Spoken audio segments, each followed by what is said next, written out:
to joining with Turkey, who still gives medical aid, gives weapons to ISIS in that same area, joining with Turkey, again, to support ISIS, to support the opposition to Bashar al-Assad.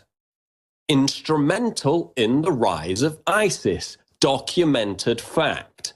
So no matter how much, Panetta blusters about how shocked he is that Trump would even dare make reference to this and that it's the most outrageous thing he's heard in 50 years of public life, the facts are the facts are the facts. You can't get away from that.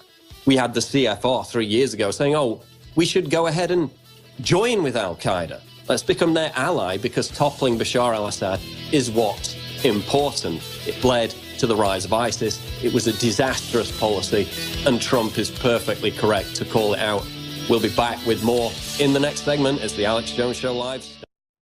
Alex Jones is going to be popping in with a special report in the next segment about media deception surrounding Donald Trump, which is exactly what I was talking about before the break. Now, Leon Panetta, the former CIA head, is triggered, is shocked by the fact that Trump is daring to draw attention to the fact that the US government aided the rise of ISIS by arming, by funding jihadist groups in the Middle East that went on to become the Islamic State. We know this to be a fact. So for him to get out there and bluster and pretend that it's some shocking revelation, some insult to reality is completely bizarre. And on that very subject, we've got this article out of RT. Hawks rising. Dozens of State Department officials call for US strikes against Assad in Syria because the destabilization of Syria over the past 4 or 5 years has not proved disastrous enough, right? We've got the biggest terrorist group, the biggest threat probably ever, spreading across the Middle East. We've got ISIS-inspired extremists carrying out attacks in the United States. No, that's not enough. Let's destabilize things even more by overthrowing secular governments, by leaving a vacuum for these extremists to come in and take power.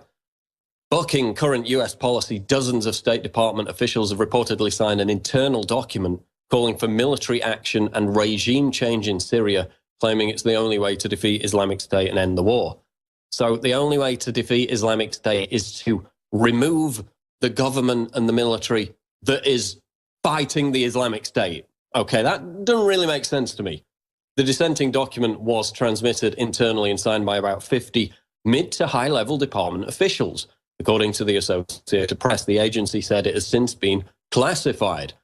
This is a quote. The moral rationale for taking steps to end the deaths and suffering in Syria after 5 years of brutal war is evident and unquestionable. The New York Times quoted the document as saying the status quo in Syria will continue to present increasingly dire, if not disastrous, humanitarian, diplomatic and terrorism-related challenges. So, again, removing the government, the military from power that is the primary fighting force in Syria against ISIS, that's how they're going to defeat ISIS. Yeah, you're going to have to run that one by me again because I'm not quite computing it. But remember, last year Obama put out this order where he said any military target in Syria is a legitimate target. So basically they could bomb the presidential palace and say it was just part of anti-ISIS operations. Because the agenda all along has not been to take out ISIS. That's why they didn't bomb the oil fields. That's why they're doing nothing about Turkey continuing to fund, to allow free passage, to give medical care to ISIS fighters. That's why they still refuse to even talk to Russia, basically, during that whole bombardment where Russia had them on the run. So they're following the same insane, disastrous policy. Again, there's such opposition to it within the military, thankfully. We saw the big protest back a few years ago. Not in my name, the people holding up the signs, the active duty service members. I will not be al-Qaeda's air force. So there's a huge element within the military which knows what this is about. They know it's not about fighting ISIS. They know it's about regime change. It's about toppling a secular leader that is against ISIS, that is against radical Sunni Islam, just as Gaddafi was in Libya. The most prosperous country in Africa at the time, a decent place to go and visit if you were a tourist, secular government, He had the radical Islamists on the run. They took him out. And look what happened. It led to the biggest migration crisis in the history of the world and all the disastrous consequences that that brings with it. So now they're going to try and double down and do the same thing in Syria. Absolutely disastrous policy, but they're still intent on following it. Now, Hillary Clinton wasted little time in raising money off the Orlando terrorist attack. This is out of the American Mirror. No tragic event, not even an Islamic terrorist attack killing 49 people on US soil, is off limits from Hillary's grubbing for money, which is no surprise given that it's now been revealed 20% of her entire campaign has been funded by Saudi Arabia. Okay, so this is the big feminist candidate. Now, who was it? Oprah the other day came out and said, we need Hillary because she's a woman. She's got a vagina. That's the only thing she's got going for her. Okay, so she's this great feminist candidate, fine. Then why is her campaign 20% funded by a government, by a regime that doesn't even allow women to drive, that still allows women to be stoned to death, that still allows gay people to be killed? Not really very progressive, is it? So this idea that she's this big feminist candidate when she's being funded by the most misogynistic regime on earth is completely laughable. We'll be back with more after the break. This is the Alex Jones Show Live, Infowars. On the march. On this live Friday worldwide broadcast. We're about to throw it back here in about 4 or 5 minutes to Paul Joseph Watson and David Knight. Paul reporting from London, England. David Knight reporting from Austin, Texas. There are a lot of big developments obviously taking place in the world right now. I want to address a few of them. But number one, I want to discuss disinformation. There's a lot of different forms of disinformation. Lies, obviously, are one type of them. But it's worse than that. We see the mainstream media and its different minions, like Joy Behar of The View, and the former CIA director, Mr. Panetta, and others, Leon Panetta, coming out in a unified theme today, saying that Donald Trump is the biggest recruiter of ISIS and that he's, quote, working with ISIS and making ISIS attack us because he's saying we should defeat ISIS. He's saying we should control our borders and vet these people before we let them come in. That is saying that 2 + 2 = 4 is basically racist. And that's what Joy Behar also said, was that he was racist. Now, we're going to play some of these clips coming up here in a moment. Paul's going to get to it. He's obviously already been talking about it. But think about this. Think about the magnitude of this garbage that we're dealing with, that she's saying he's the reason we got attacked in Orlando. And Jakari Jackson, when he was in Atlanta, and when Joe Biggs was in Dallas, and Michael Zimmerman yesterday talking to the anti-Trump people, that's one of the most common things they say, is that he's the reason we're getting attacked, he's the reason Orlando happened, and he's the reason the economy is in the outhouse. So this is just crazy that they will push lies this wild. But I tell you, I was talking to Darren McBreen yesterday, one of our great news analysts and editors, and he's going to do a piece on it. He said, well, I'm kind of embarrassed. I said, why be embarrassed? It happened to you. This guy's worked with some of the biggest news companies in the country, managed hundreds of people, a great guy. He's paid pretty good at InfoWars, but he doesn't want to get Obamacare. He doesn't want to pay what the insurance is now because it's a big scam. For 3 years, he's been fined. First $800, then $1,600. Now they're going to fine him even more, and it's the IRS that's coming after him. Remember Obama 5-6 years ago saying it was a conspiracy theory and racist to say that there were fines in there, or that the IRS was hiring 18,000 people to enforce it? Just that part? It was in the bill. It was in the bill. All we did was show the bill. They passed the bill. In the first year of Obamacare, the Wall Street Journal reported of all major insurance companies on average went up 47+%. It's like 47.9, memory serves. On us, just screwing us globally, they made that much money. But it's okay because it's liberal and Obama's black. This has nothing to do with it. It's a total scam.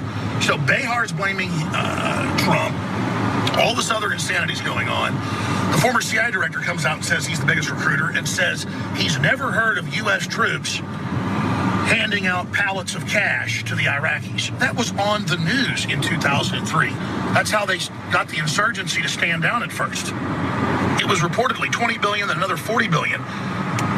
The numbers vary, but upwards of $60 billion or more paid in C-130s full of $120 bills. That was on the news. You can pull that up and show people. Panetta says he never heard of such a thing as the former head of the CIA. Because they know the general public doesn't understand this stuff or doesn't have the attention span or the memory of a goldfish. New scientific studies, the average American has less of an attention span than a goldfish. Less than 7 seconds. Now, I know our audience, because we can see time spent listening. The average time spent listening for radio is about 8 minutes now. Our average is about 27 minutes. You are already the creme de la creme of people with attention spans. But that's why on average you earn more. It's why you give more charity on average. We have all the metrics from Google. It's why you are more aggressive, more healthy, more satisfied, because you still have a brain, just like I do. And again, I'm not claiming I'm some rocket scientist here. This is just getting crazy.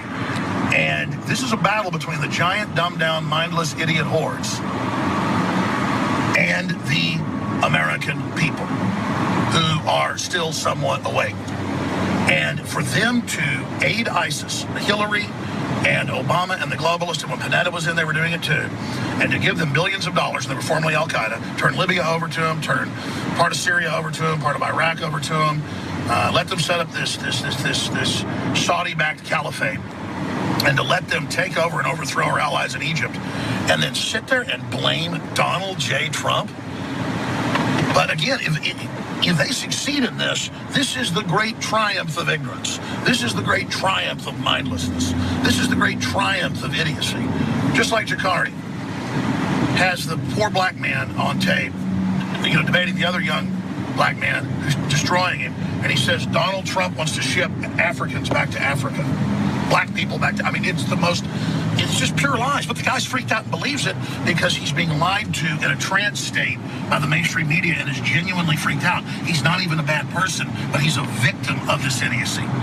The good news is it only takes 3% to win a fight against the globalist. But I want to win an economic war. I want to win a Renaissance war, a war of intellectual ideas. And most revolutions are intellectual. They're just not called revolutions because they're won peacefully. Most successful revolutions are cultural. The communists know this. They try to train us through Hollywood and media and culture that we're supposed to go fight like the Running Man, where Schwarzenegger, defeats the corrupt fascist government all by himself. That's not how this works. Ladies and gentlemen, we have to come together and realize we're being lied to, shift out of the paradigm. If you believe Obama loves you, and you believe the Republican leadership loves you, you're in a trance, you're a chump. That's a fact. It's not my opinion. And you need to understand you're being lied to about Obamacare and about the NSA and about the open borders and everything else that's happening. You need to realize Donald Trump isn't perfect, but he isn't out to get America. And he realizes America is being destroyed on the altar of globalism, and he's speaking out against it. And that's why I'm supporting him. Now, there's a lot going on today. We have a lot of videos, incredible stuff that Joe Biggs and Zimmerman got in Dallas. Great job to them. So much jam-packed show coming up. I shot a special report last night. Actually, it's 2 of them. That we're going to be airing today. David Knight's coming up. I'm going to be doing live reports Sunday, Monday, and Tuesday when I'm on the road. So much is going on. So much is happening. Thank you all for your support. Infowars.com/show. Send that link out to everybody. The Tim Kennedy 15% off special on Brain Force, Secret 12, and Supernova Vitality is running through the middle of next week. Take advantage of that because we empower you while you empower us. The very best products. 20% off on Alexa Pure Water Filters is about to end. Take advantage of that. InfoWarsLife.com or call toll-free 888-253-3139. When you buy these products, you're buying war bonds in the battle for the Republic.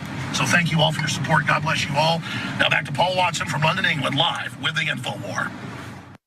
There's Alex Jones filing a special report from the road. Now, in a moment, we're going to throw to my video, which I uploaded last night. This is a really important video. Dear gays, the left betrayed you on Islam. Of course, in the aftermath of the Colorado shooting, we've had many people